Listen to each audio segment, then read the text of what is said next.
नमस्कार। आज की बड़ी खबरों में एक बार फिर से आपका स्वागत है। रुख करेंगे बड़ी खबरों की। पीएम नरेंद्र मोदी दिल्ली के लिए रवाना, जाने कजान में हुए शिखर सम्मेलन में संक्षिप्त विवरण। अगली बड़ी खबर, पीएम मोदी अब कजान में होने वाले शिखर सम्मेलन के लिए रवाना भी हो गए हैं और वहाँ पे चीनी राष्ट्रपति जिनपिंग के साथ द्विपक्षीय बातचीत की और दोनों नेताओं के बीच में 50 मिनट तक ये चर्चा चली है और दोनों आपसी सम्मान और विश्वास के प्रति प्रतिबद्ध हैं, ये दोनों का कहना है। अगली बड़ी खबर, BRICS समिट में मोदी और जिनपिंग की बातचीत। इसका मतलब ग्लोबल GDP में 27% तक कंज्यूमर मार्केट भी अब बेहतरीन होगा और पूरी दुनिया इन दोनों देशों की मित्रता देखकर अब हैरान हो गई है।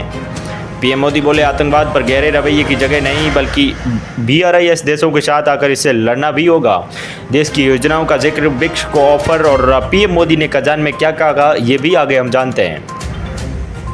पीएम मोदी ने 16वें ब्रिक्स शिखर सम्मेलन के लिए पुतिन को भी बधाई दी है। उसके साथ ही भारत में मोदी ने सीमा पार योगदान से आर्थिक सहयोग मजबूत होगा और पीएम मोदी बोले, भारत का UPI अंतर्राष्ट्रीय स्तर पर सफल रहा है।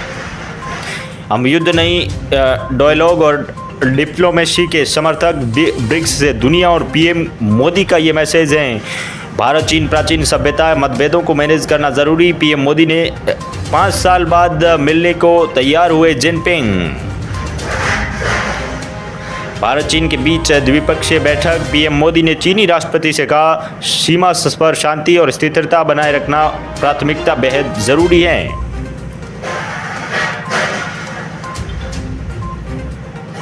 अगली बड़ी खबर, प्रधानमंत्री नरेंद्र मोदी रविवार 27 अक्टूबर को आकाशवाणी पर मन की बात कार्यक्रम में देश के विदेश के लोगों के साथ अपने विचार साझा करेंगे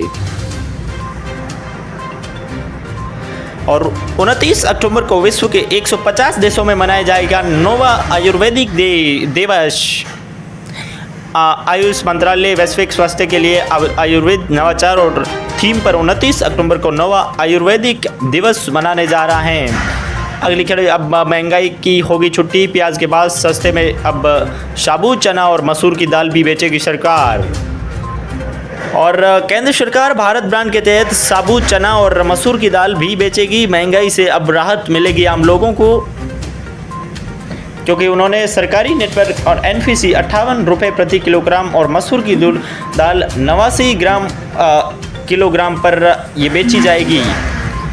2047 तक विकसित भारत के निर्माण के लिए बुनियादी ढांचा निवेश, नवाचार और समावेशी पर ध्यान केंद्रित कर रही हैं केंद्रीय वित्त मंत्री, ये कह रहे हैं। केंद्रीय वित्त मंत्री निर्मला सीतारमण, किसानों और महिला युवाओं गरीबों की जरूरत को पूरा करना जरूरी, अमेरिका में बोली है मंत्री। अमेरिका के पेंसिल्वेनिया में विश्वविद्यालय के व्हाइट स्कूल के छात्रों के साथ अपनी बातचीत को साझा किया और भारत का डेडिकेटेड फ्रंट कॉरिडोर देश की GDP को दे रहा है गति। ऑस्ट्रेलियाई विश्वविद्यालय में अध्ययन के दौरान पता चली ये बात और IFFI के 25वें संस्करण में फोकस देश होगा ऑस्ट्रेलिया। समारोह में 7 ऑस्ट्रेलियाई फिल्मों का होगा प्रदर्शन। और अगली बड़ी खबर, नए UPI यूजर्स अब पेटीएम NPCI से मिली मंजूरी, मालिकों के लिए नए नियम और निर्देश हैं। दरअसल जनवरी में पेटीएम के ऊपर भारतीय राष्ट्रीय जो बैंक है RBI ने प्रतिबंध लगाया था, लेकिन अब उसको नए यूजर्स को जोड़ने के लिए, अपने अकाउंट खोलने के लिए भी मंजूरी दे दी है और पेटीएम को नए UPI यूजर्स जोड़ सकते हैं। इस साल जनवरी में भी RBI ने ये बड़ा कदम और इसके साथ अब कंपनी के जो शेयर्स हैं उसमें 7% की बढ़ोतरी भी दर्ज की गई है। और फेस्टिव सीजन में जोमेटो के प्लेटफॉर्म की फीस अब 3 रुपये तक बढ़ाई, पहले 7 रुपये से बढ़ाकर अब 10 रुपये की और शेयर्स में करीब 3% चढ़कर 264 रुपये पर बंद हुए। जोमेटो एक बड़ा कदम भी उठा रहा है। और एक और बड़ी खबर, बेंगलुरु में बारिश से 7 मंजिला इमारत ढही, 8 लोगों की मौत हो गई है, बोले MBMC में चूक, मालिक और ठेकेदार हिरासत में ले गए। और ऐसी खबरों के लिए आप जुड़े रहिए हमारे साथ। नमस्कार।